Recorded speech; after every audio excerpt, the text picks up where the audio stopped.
घरच्या बक्षुनी कन्या परमानंद झाला मनमोहन मुरलीवाला नंदाचा अलबेला मनमोहन मुरलीवाला नंदाचा अलबेला मनमोहन मुरलीवाला मनमोहन मुरलीवाला मनमोहन मुरलीवाला मनमोहन मुरलीवाला मोहन मुरलीवाला नंदाचा अलबेला मनमोहन मुरलीवाला नंदाचा अलबेला नंदाचा अलबेला मनमोहन मुरलीवाला मनमोहन मुरलीवाला मनमोहन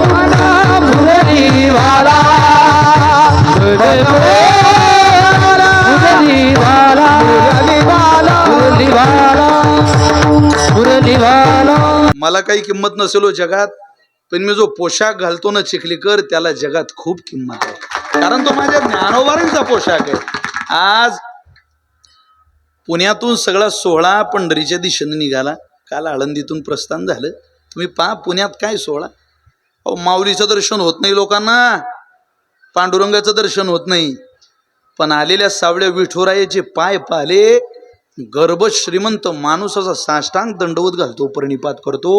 इतकी मोठी ताकद या संप्रदायाची, या पोशाखाची, या माडीची या महाराष्ट्रात आहे. थोडा अवघड आहे ते. लोकांची भावना फार कठीण आहे. माणूस दारात आला तर आपण आपल्या भावना हरवून जातो. देव दारात आल्यानंतर पाहुणे घरासी आज आली ऋषिकेशी काय करू उपचार, काय करू उपचार. पाहुणे घरासी आज आली ऋषिकेशी काय करू उपचार, काय करू उपचार. पाहुणे घरासी आज आली ऋषिकेशी काय करू उपचार, काय करू उपचार. पाहुणे घरासी आज आली ऋषिकेशी काय करू उपचार, काय करू उपचार. काय करू उपचार उपमोड की जर्जर, काय करू उपचार उपमोड की जर्जर. काय करू उपचार उपमोड की जर्जर. काय करू उपचार उपमोड की जर्जर. पाहुणे घरासी आज आली ऋषिकेशी काय करू उपचार, काय करू उपचार. पाहुणे घरासी आज आली ऋषिकेशी काय करू उपचार, काय करू उपचार. आखरांनी यावं, एक एक दाना एक एक दाना एक एक दाना त्या कणसातला खावा. छोट्याशा नातवानं म्हणावा आजोबा अहो काय नुकसान करताय, वाकड्या दांड्याचे कंस काय काम आहे मंदिरात. त्यावेळेला नातवाच्या डोक्यावरून हात फिरून तुमच्या माझ्या पूर्वजांनी सांगावं पोरा, अरे उन्हाळ्यामध्ये लेका पाखरांना अन्न मिळणार नाही, पाण्याच्या शोधात ते अन्न शोधतील, जिथं पाणी तिथं अन्न पाहतील. मग बघ बघ उन्हाळ्यामध्ये हेच दाणे पाखरांच्या मुखात जातील. हळूहळू वैशाख महिना सुरू झाला, मे महिना की पाखरांनी यावं, त्यातला एक एक दाना एक एक दाना एक एक दाना तोडावा. तो एक एक दाना ज्या वेळेला पाखरांच्या पोटात जायचा, चोचीत दाना धरला की आमच्या आजोबानं त्या पाखराकडे पाहावं. माझ्या शेतातल्या वाकड्या दांड्याच्या कणसातला एक ज्वारीचा दाना या पाखराच्या पोटात जातोय हे पाहल्या पाहल्या तुमच्या माझ्या पूर्वजांना असं वाटायचं हा दाना पाखराच्या नाही हो, पंढरीच्या पांडुरंगाच्या पोटात चालला की काय. इतकी दया होती अंतःकरणाला.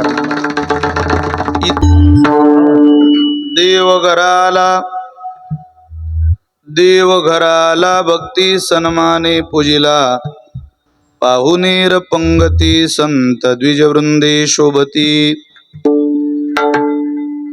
पुढे आरंभोनी कथा बुक्का माळा गंधाक्षता, पाहुणेर पंगती संत द्विजवृंदे शोभती. निळामणी ब्रह्मानंदी निळामणी ब्रह्मानंदी नाचती उभयता आनंदी, पाहुणेर पंगती संत द्विजवृंदे शोभती धन्य धन्य मुक्ताबाई धन्य धन्य मुक्ताबाई धन्य धन्य मुक्ताबाई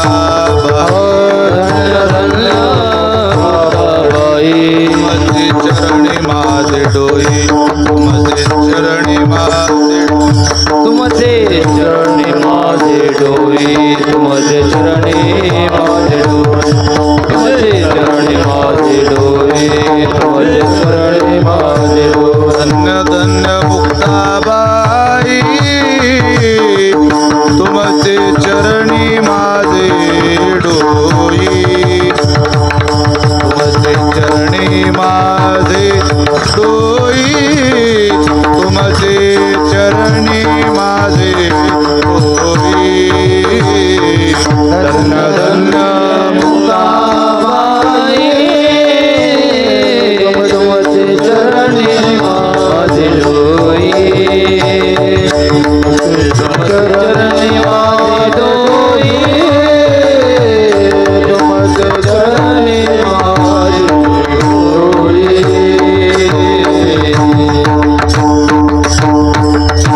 संपाद्य ज्ञानंच विदाय भक्तिम कमी झालायचा विलोकितोय न समाधिराज वैराग्यवंतं सुविचारयुक्तं नमामि जोगं शिरसा गुरुन्तं महिं न पारन्ते परमविदुषो यद्य सदृशी स्तुतिर्ब्रह्मादीनां मपि तदवसन्नास्त्वयि गिरः अथावाच सर्वस्वमति परिणामावधिगृह्णन् ममापीश स्तोत्रे हरनिरपवाद परिकरः मस्तक ये पायावरी या वारकरी संतांच्या प्रतिवर्षी पंढरपुरा इति महाद्वारा हरिभेटी विठ्ठल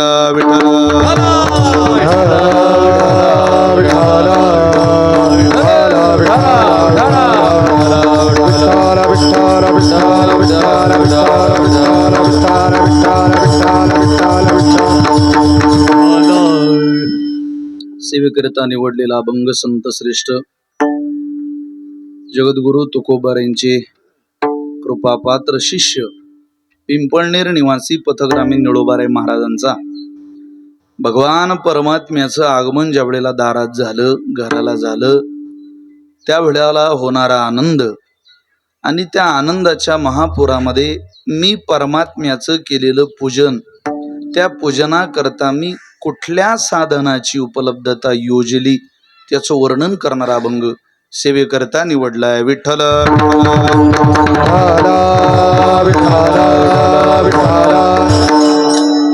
आपल्या या चिखली नावाच्या गावामध्ये एक अभूतपूर्व सोहळा मा भगवतीचा या ठिकाणी आपण सगळ्यांनी आयोजित केला.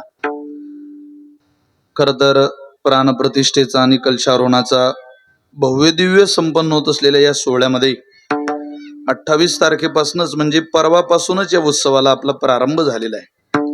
शांतीपाठ, गणपती पूजन, होम हवन, पूजेचा विधी, देवी देवतांची आव्हानं, भूदेवांच्या वतीनं देवी देवतांना केलेल्या या यज्ञातलं पाचारण, अशा अनेक गोष्टीची अनुभूती. थोडासा भोंग्याचा आवाज कमी यायला पाहिजे इकडं, याचा आवाज खोला फक्त मला आला पाहिजे थोडा मॉनिटर मध्ये. हे उभे मॉनिटर, बाकी छान एकदम. आणि आज त्या सोहळ्याची सांगताही होते आणि पूर्णाहुती सुद्धा होते. आपल्या सगळ्यांच्या पवित्र उपस्थितीमध्ये या मंदिराची उभारणी झाली आणि आज मंदिर कळसाला गेलं, पूर्णतेला गेलं. ज्या भगवतीची अनन्यसाधारण कृपा तुम्हा सगळ्यांवर आहे, आपल्या सगळ्यांवर आहे, त्या भगवतीचा उत्सव साजरा करण्याचं भाग्य आपल्याला सगळ्यांना मिळतंय. पूर्वजन्मी सुकृते थोर केली हा पूर्वाश्रमीच्या झालेल्या पुण्याचा परिणाम आहे. आपण जिथं कृपा मानतो, जिथली कृपा आपल्यावरती, जेथेची कृपालाही जे वरु ज्ञानोबा बोलतात तेथेच म्हणे व्यभिचारू. जिथली कृपा मनुष्यावर झालेली आहे तिथं कधी पाठ फिरवू नये.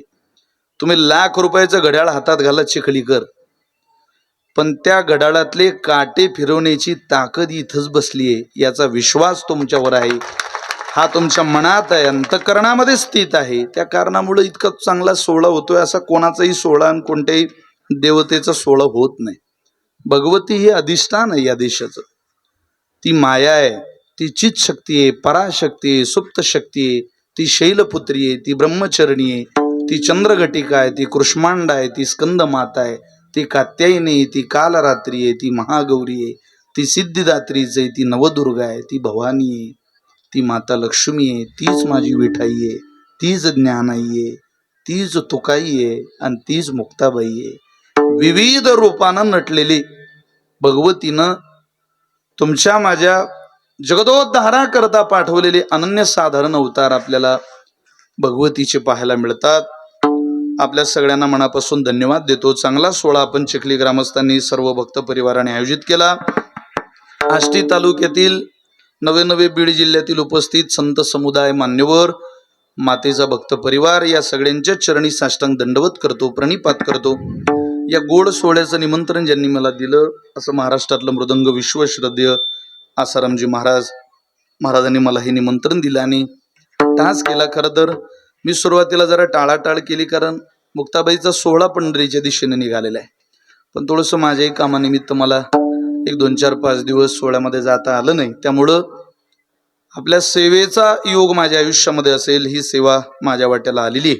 आपल्या सगळ्यांना मनापासून प्रणाम करतो. मृदंग साथीला, भजन साथीला उपस्थित झालेली सगळीच महाराज मंडळी, कलश रोहन ज्यांच्या शुभ हस्ते या ठिकाणी संपन्न होणार आहे अशा आदरणीय आसारामजी महाराज केळसांगीकर, श्रद्धेय हरिभक्त परायण गोविंद महाराज शिंदे निमगाव डाकूकर, या ठिकाणी उपस्थित संत सज्जन मायबाप, गायनाच्या साथीला हरिभक्त परायण श्रद्धेय दिलीप महाराज मुळे, श्रद्धेय हरिभक्त परायण संपत महाराज दानवे, गोड दोघांनीही माझ्या सहोदरांनी चाल गायली. मृदंग साथीला डाव्या हाताला हरिभक्त परायण आसाराम महाराज साबळे, उजव्या हाताला हरिभक्त परायण बंधू ओम महाराज सुद्धा आज उपस्थित आहे. उपस्थित ओम महाराज नवगरे, श्रद्धेय अवधूत महाराज आवारे, आदरणीय सगळीच महाराज मंडळी, भक्ती शक्ती वारकरी सगळी मंडळ, यूट्यूब चॅनल का, हरिभक्त परायण गोविंद महाराज शिंदे, विकास महाराज वायशे, शिवाजी बाबा कोकणे, सुदाम महाराज बोराडे, दिनकर महाराज तांदळे, अप्पासाहेब महाराज सुमरे, या सगळ्यांप्रती अंतःकरणपूर्वक धन्यवाद देतो. काही नावं सुटण्याची दाट शक्यता आहे. 1-2 नावं सुटले कदाचित तर तो लिहिणाऱ्याचा दोष समजावा, म्हणजे माझ्या ओठावरती ती सगळी नावं नाही. आपल्या सगळ्यांप्रती मनापासून धन्यता देतो आणि सेवेला प्रारंभ करतो. विठ्ठल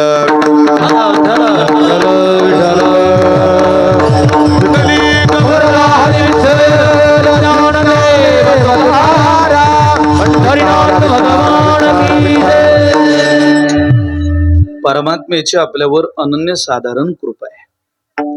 मला असं वाटतं काही तुमच्याच नाही, तुमच्या पूर्वजांपासून हा भगवतीवरती असलेला विश्वास आहे.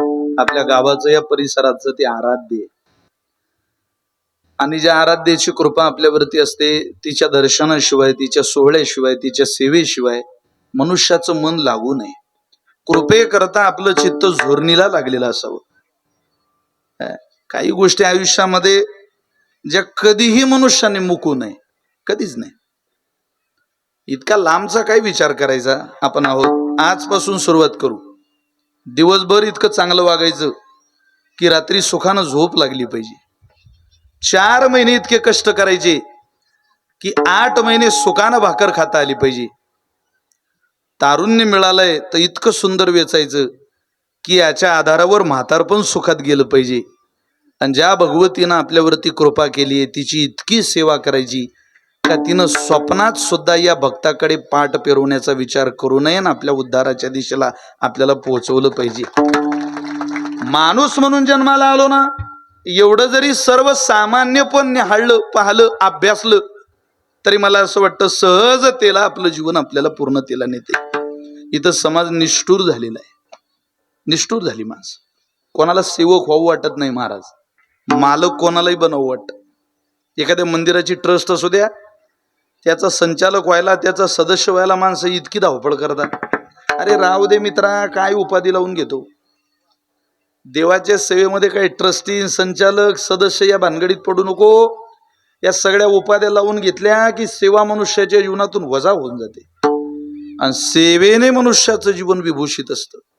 भगवंताच्या दरबारामध्ये पद, प्रतिष्ठा, सन्मान, जात, धर्म या सगळ्या गोष्टीच्या चपला बाहेर काढून गाभाऱ्यात प्रवेश केला पाहिजे. आपल्यावरती आईसाहेब कृपा करतील. देवीला आई साहेब असं म्हणतात. साहेब हे कठोरपण आहे आणि आई हे मवाळतेचं लक्षण आहे. जी मवाळतेनं अनन्य साधारण विनयानं लेकरावरती कृपा करते ती आई आहे. आणि लेकराचं चुकल्यानंतर, लेकरू बाजूला गेल्यानंतर काठी घेऊन उन्हातलं बाळ सावलीत आणते ती साहेबाच्या भूमिकेत आहे. म्हणून भगवतीला आई साहेब म्हणतात. आई साहेब तुमची कृपा राहू दे आमच्यावर, हे सगळं तुमच्याच कृपेने चाललंय. आता इतकं मोठं मंदिर तुम्हाला सगळ्यांना पाहायला मिळतंय, आपल्या पूर्वजांना कुठं मिळालं ते? त्यांनी बिचारांनी कष्टच केले. बसा माऊली, पूर्वीच्या लोकांचा एक बारकाईने अभ्यास जर आपण केला तर अत्यंत दयाळू माणसं. रागवू नका, तुमच्या माझ्यापेक्षा ती दयाळूच होती. अहो आता या दिवसातून पेरणी केल्यानंतर थोडस अक्षय म्हणजे विजयादशमीला, दसऱ्याच्या दिवशी शेतामध्ये गेलेला माणूस 2-4 ज्वारीचे, भोंग्याचा आवाज नकोच, 2-4 ज्वारीचे दांडे, त्या वाकळलेल्या दांड्याची ती कंस घरीच घेऊन यायचा.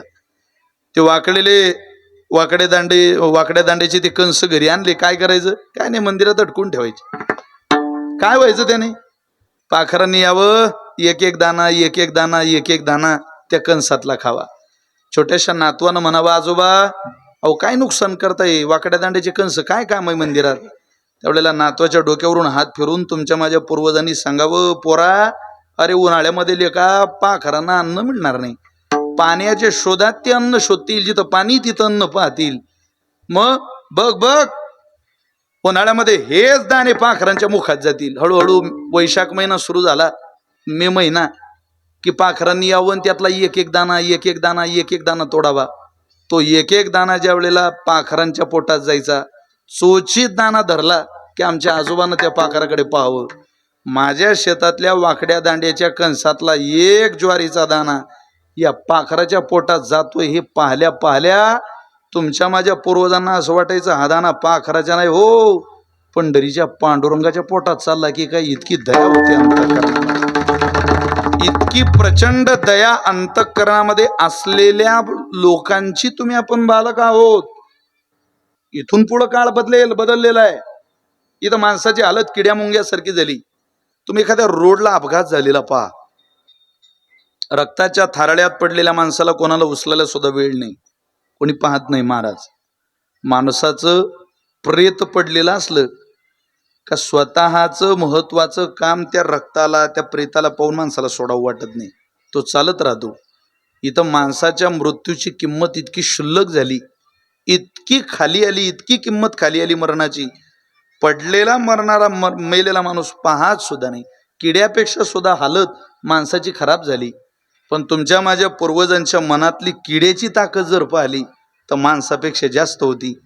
याच मृग नक्षत्रामध्ये 7 जूनला मृग नक्षत्र सुरू झाला आणि हळूहळू पावसाची चाहूल लागली. ती पण घेऊन माणसं शेताकडे काकर काढायला, सऱ्या काढायला जायला लागली.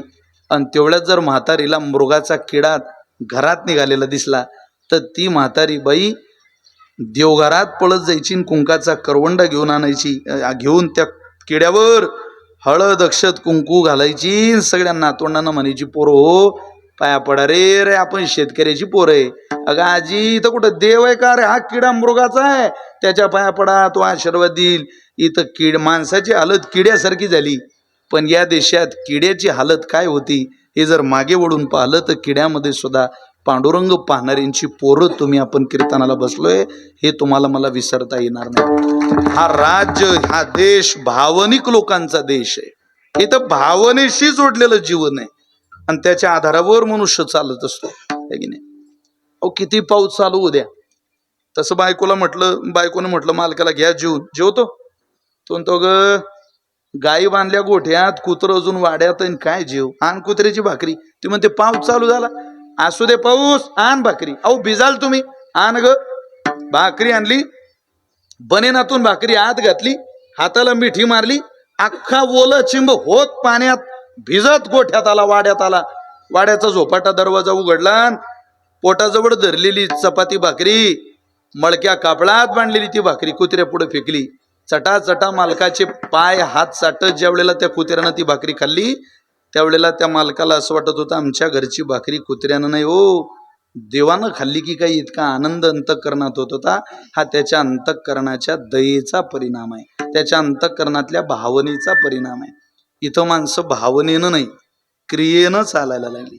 भावना हळूहळू हळूहळू हळूहळू या जगात मावळती दिसते भक्ती साधनेत. तसं तर हे जग भावनेचं आहे.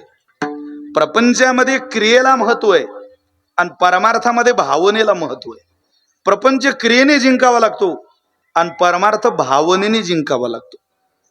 हो, तिथं प्रपंचामध्ये भावना दाखवता येत नाही, चालत नाही तिथं. आणि परमार्थामध्ये क्रिया दाखवता येत नाही, तिथं भावनेचा स्वीकार आहे. सगळ्यांच्या पाठ असलेला एक श्लोक आहे, सगळ्यांच्या पाठ आहे. वक्रतुंड सूर्यकोटी. तुम्ही या श्लोकाचा अर्थ शोधला हो कधी? वक्रतुंड म्हणजे वाकड्या तोंडाच्या. आता गणपती बाप्पाला वाकड्या तोंडाच्या म्हणणं ही त्याची निंदा आहे की स्तुती आहे? सरळ निंदा आहे. पण हा श्लोक ज्या वेळेला तुम्ही म्हणता त्यावेळेला निंदा म्हणून म्हणता का हो?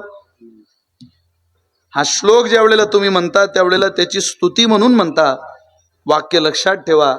तुमच्या अंतःकरणातल्या भावनेवर भगवान गणरायाचं इतकं प्रेम आहे की हा श्लोक ज्या वेळेला तुम्ही म्हणता त्यावेळेला ते शब्द वजा होतात आणि तुमच्या अंतःकरणातल्या भावनेचा स्वीकार होतो. अशी आपली परंपरा आहे. भगवान महादेवाकडे जाण म्हणा, त्याला वेळच नाही मिळाला रे बाबा. आज शेतातलीच कामं एवढी होती, उरकलंच नाही आमचं. मग तुला बिलवदळ आणू शकलो नाही.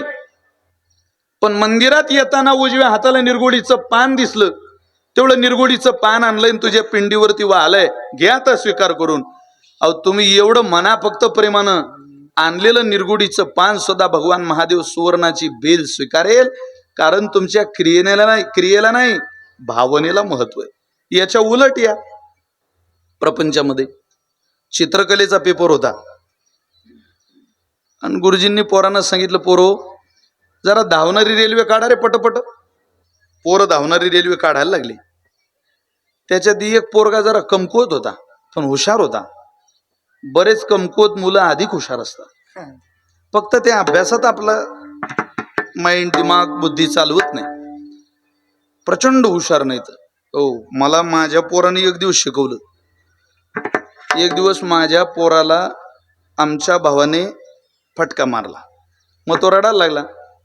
त्याने मला फोन केला. तो म्हटला मला आप्पांनी मारला. आमच्या मोठ्या भावाला तो आप्पा म्हणतो.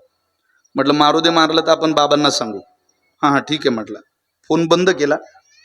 संध्याकाळी आमचे दादा म्हशीची धार काढायला गोठ्यात गेले. माझ्या राहत्या घराच्या पलीकडं आमचा गाई म्हशींचा गोठा आहे. मी सुद्धा तुमच्यासारखा शेतकऱ्याचा पोरगा आहे. आमचे दादा गेले बादली घेऊन. ते लाऊकची म्हैस होती. त्यांनी बच्च सोडलं म्हशीचं, पण ती म्हैस बच्च घेत नव्हती, पाय उचलायची. आमच्या भावाच्या लक्षात आलं बहुतेक बच्चानं दूध पिलं असेल, ती काही दूध देणार नाही. त्यांनी ते बच्चे बांधून टाकलं आणि सांगितलं म्हैस काही दूध देत नाही, आज गाईच्या दुधावर भागवून घ्या. त्या दिवशी म्हशीने दूध दिलं नाही. दुसऱ्या दिवशी सकाळी तिने दूध दिलं. दुसऱ्या दिवशी दुपारी पुन्हा माझ्या पोराचं काहीतरी चुकलं. आमच्या भावाने त्याला एक फटका ठेवलाच. फटका मारता बरोबर माझं पोरग माझ्या मोठ्या भावाला दुसऱ्या दिवशी म्हणत होतं, आप्पा तुम्ही आजही मारलं ना मला, म्हैस आज सुद्धा संध्याकाळी दूध देणार नाही. तेव्हा आमच्या मोठ्या भावाच्या लक्षात आलं वगारू सुटलं नव्हतं, यानं ते सोडलं होतं. नाद नाही करू शकत तुम्ही पोरांचा. प्रचंड ब्रिलियंट पोर आहे महाराज जगात. माझ्या पोराचं मी पाहिलेलं उदाहरण आहे. चित्रकलेचा पेपर आणि पोरं चित्र काढायला लागले. काढा रे पटकन धावणारी रेल्वे. सगळे पोरं धावणारी रेल्वे काढताय. ऐका ऐका किती भावना महत्वाची आहे. एका पोराला धावणारी रेल्वे काढता येत नव्हती, पण त्यानं विचार केला काहीतरी तर करावंच लागेल. त्यानं असा यम काढला, डोंगर झाला,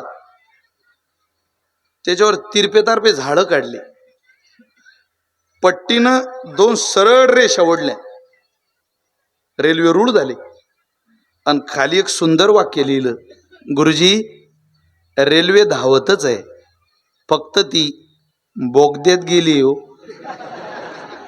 तर ती धावतच आहे. तुम्ही आपण जरी 5Gच्या जमान्यात आलो तरी ते गुरुजी आहे ना, ते म्हटले बाळू काही हरकत नाही, रेल्वे बाहेर आली की मी तुला मार्क देतो, तोपर्यंत जागेवर जाऊन बस.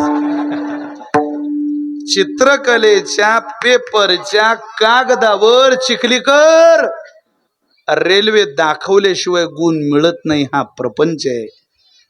आणि रेल्वे दाखवा न दाखवा हात जोडून विनयानं परमात्म्याच्या दरबारात जा, तुम्हाला मांडीवर घेतल्याशिवाय राहत नाही, हा परमार्थ आहे. विठ्ठल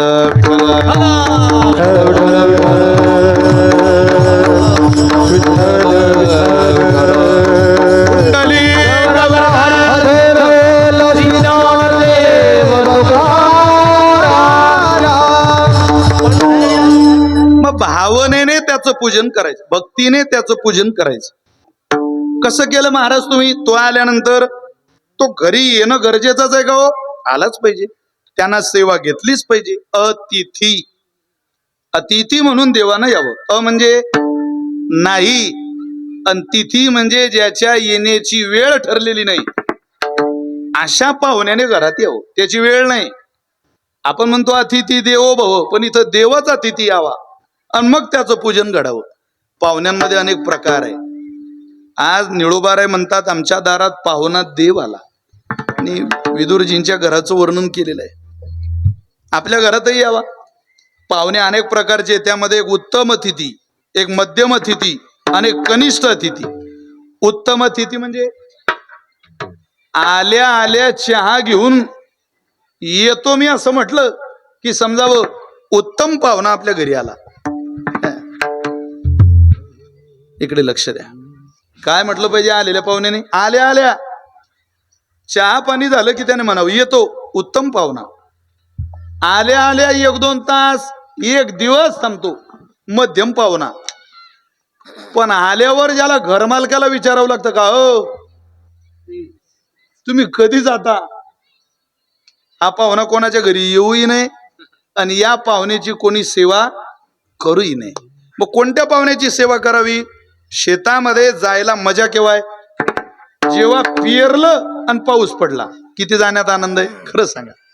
अहो आपलं पीक निघालं, हे ज्यानं पीक पेरलंय त्याला विचारा ते पीक पाहण्याचा आनंद किती. सरत्यावर ज्या माऊलीनं चाळ्यावर ते सोयाबीन पेरलं, दाणे पेरले, तिला दुसऱ्या दिवशी शेतात जायचं म्हणा तुम्ही, चलते का नाही ते एकदा पाहायला? ती म्हणते हो चला बरं, मला एकदा पाहायचंच आहे.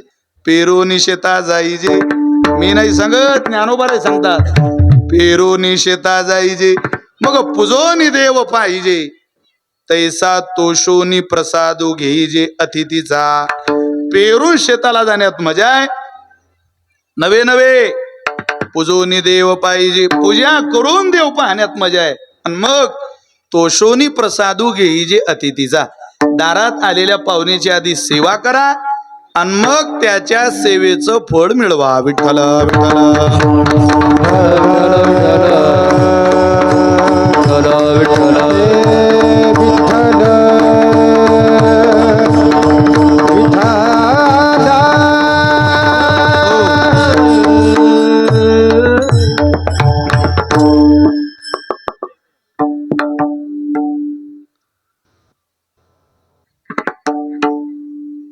विठ्ठल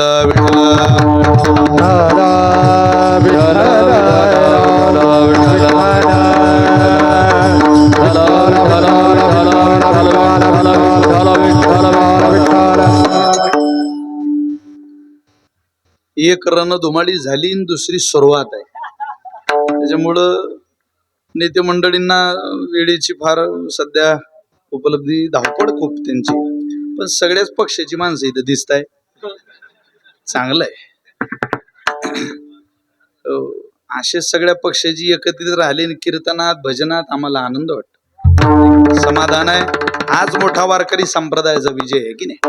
असो, चांगलं. आपला बाप छत्रपती शिवराया तुकोबर यांच्या कीर्तनाला मांडी घालून बसला, इतकं मोठेपण या संप्रदाय.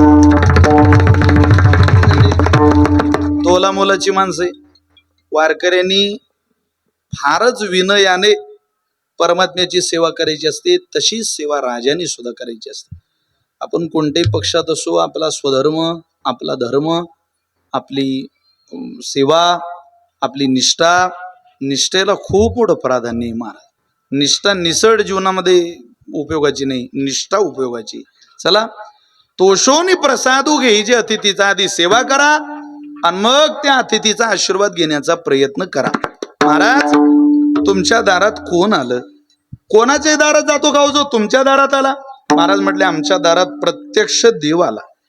कोणाच्याही घरी जातो? नाही नाही, कोणाच्याही घरी जात नाही. नायम आत्मा बलहीन लभ्य हा श्रुती माता म्हणते तो कोणाकडेही जात नाही.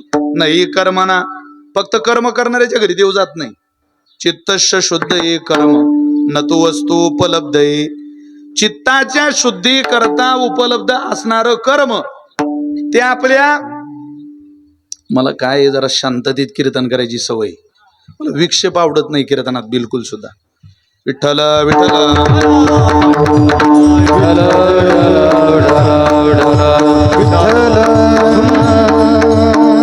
आता जी मंडळी येतील त्यांनी आपापल्या सोयीनुसार थोडस, मला विक्षेप होणार नाही, कीर्तनाला विक्षेप होणार नाही असं बसून घ्या. माझी विनंती आहे, जरा अर्धा पाऊण तास आपल्या हातात आहे. विठ्ठल विठ्ठल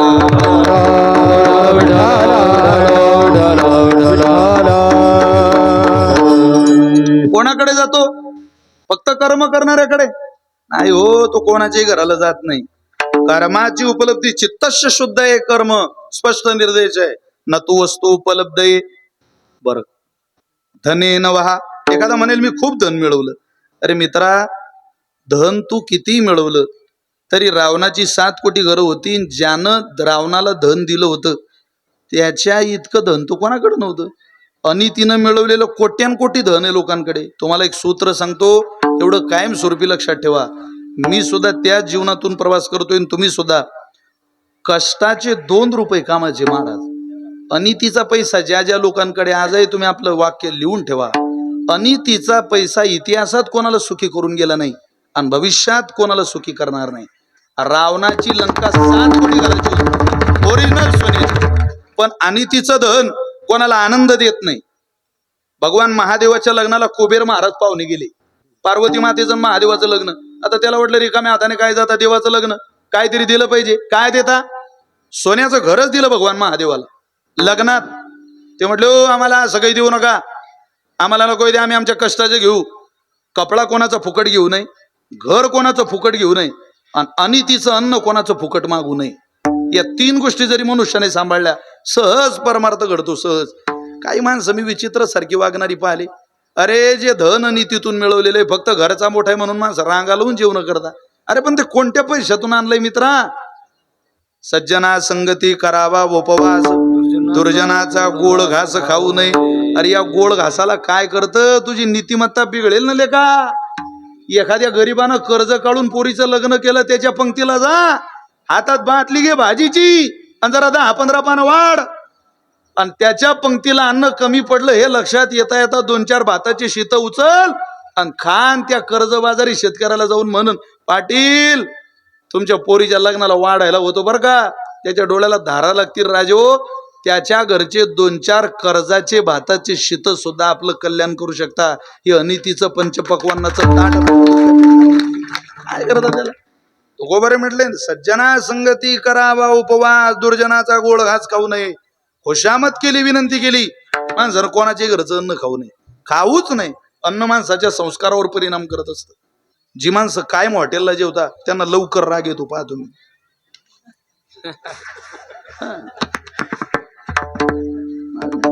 का? ते स्वैराचारातलंय महाराज. ते धंदे चुकीचे असं मला म्हणायचं नाही, पण तिथं काही त्रिकाल संध्या करणारा असतो का? जेवण बनवणारा आणि ते वाढणारा.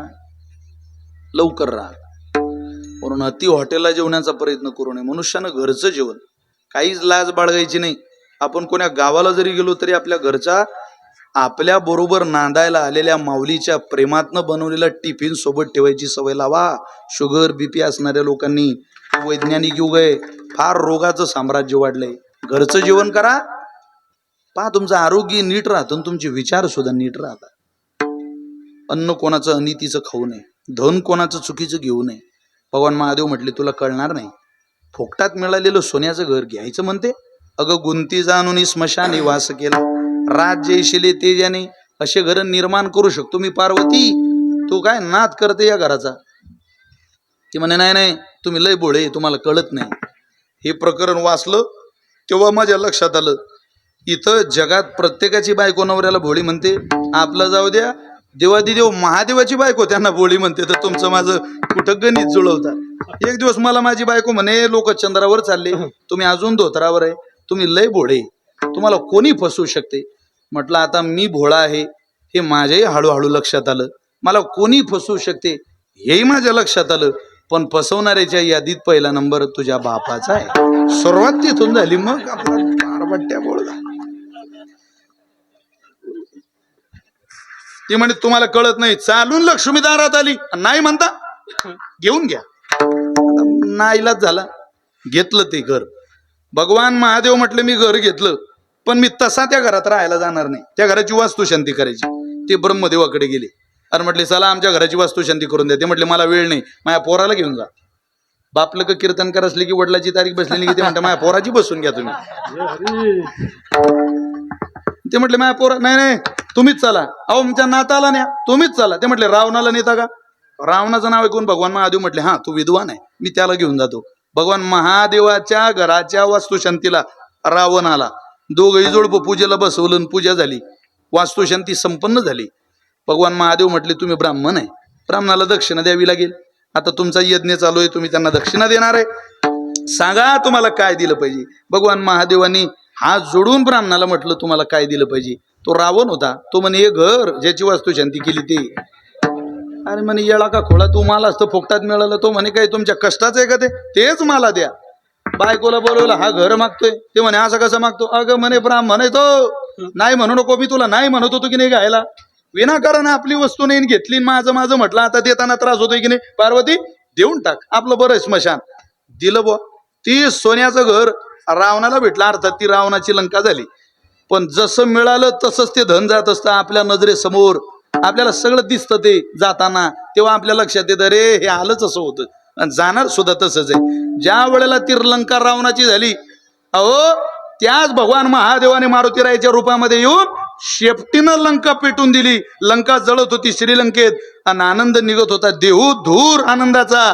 जाळी येली लंका, जाळी येली लंका, धन्य म्हणे तुका, धन्य धन्य म्हणे तुका, धन्य म्हणे तुका, धन्य धन्य म्हणे तुका.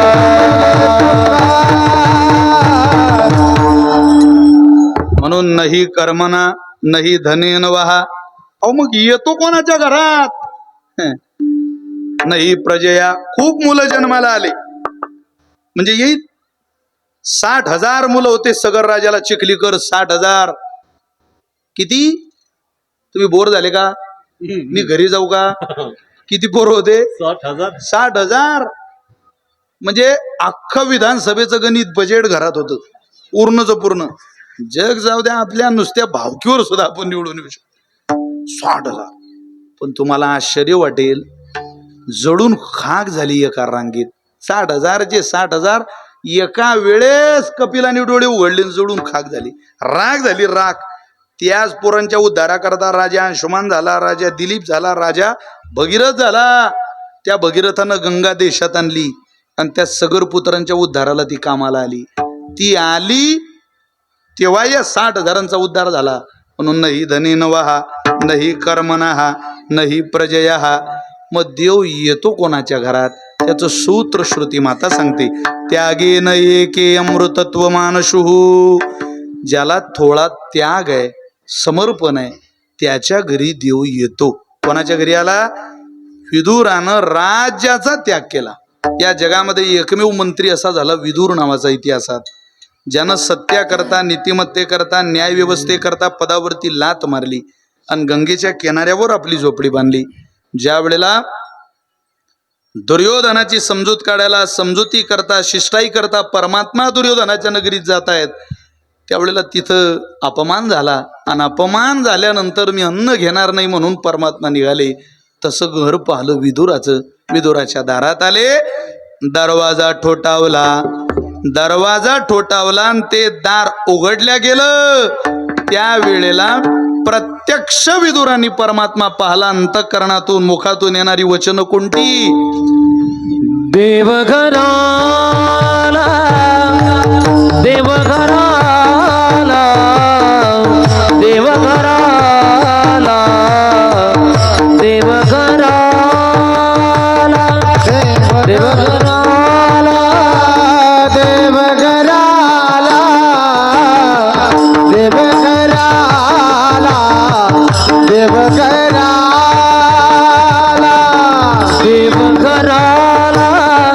देवघराला देवघराला देवघराला देवघराला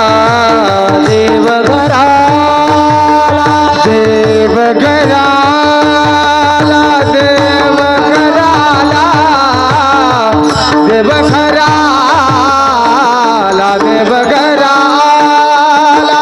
भक्ती सन्माने पूजिला भक्ती सन्माने पूजिला भक्ती सन्माने पूजिला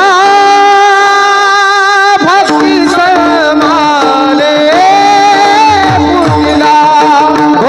भक्ती सन्माने पूजिला भक्ती सन्माने पूजिला भक्ती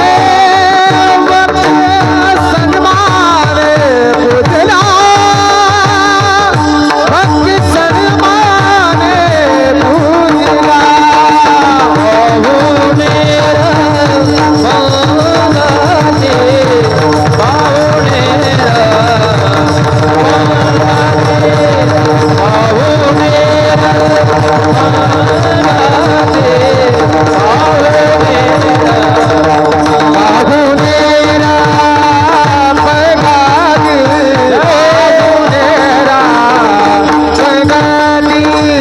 पाहुणेरा पैगाती पाहुणेरा पैगाती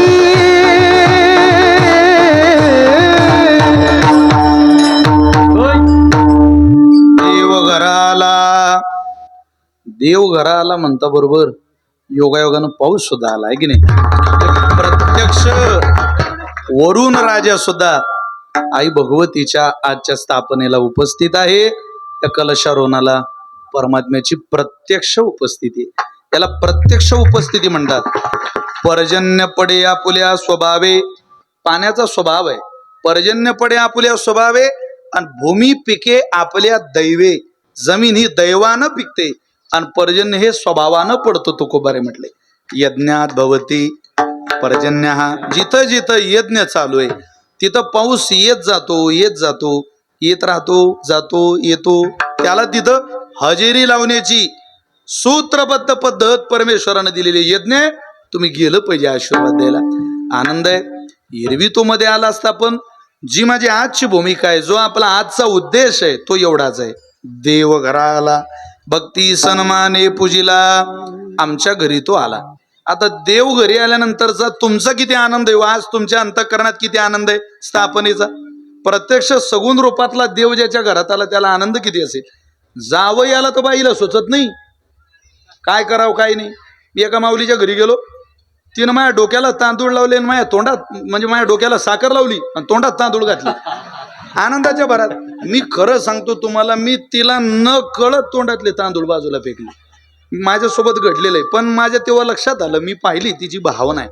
हात बिचारीचे म्हातारीचे थरथरत होते.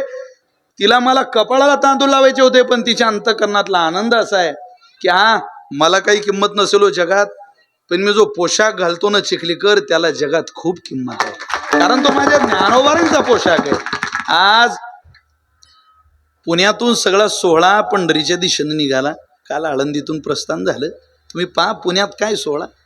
अहो माऊलीचं दर्शन होत नाही लोकांना, पांडुरंगाचं दर्शन होत नाही, पण आलेल्या सावळ्या विठुरायाचे पाय पाले. गर्भ श्रीमंत माणूस असा साष्टांग दंडवत घालतो, प्रणिपात करतो. इतकी मोठी ताकद या संप्रदायाची, या पोशाखाची, या माडीची या महाराष्ट्रात आहे. थोडा अवघड आहे ते. लोकांची भावना फार कठीण आहे. माणूस दारात आला तर आपण आपल्या भावना हरवून जातो. देव दारात आल्यानंतर पाहुणे घरासी आज आले ऋषिकेशी, काय करू उपचार, काय करू उपचार. पाहुणे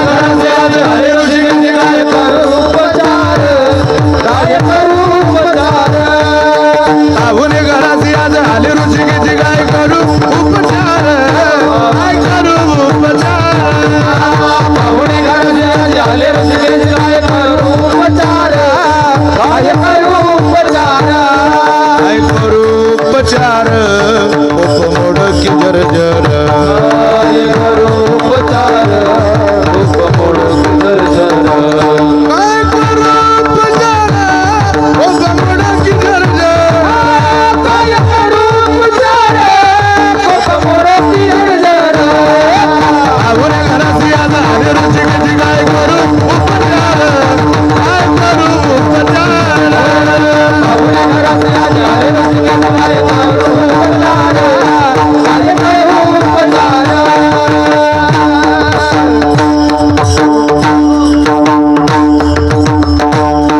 देव दारात आला त्याला काय द्यावं काय द्यावं काय द्यावं केळी आणलेल्या होत्या केळी सोलून सालीच परमात्म्याच्या हातात दिल्या अंतःकरण भानावर नव्हते देव भानावर नव्हता अहो मला भूक लागली भूक मग देऊ काय तुम्हाला विदुरा घरच्या बक्षुनी कन्या परमानंद झाला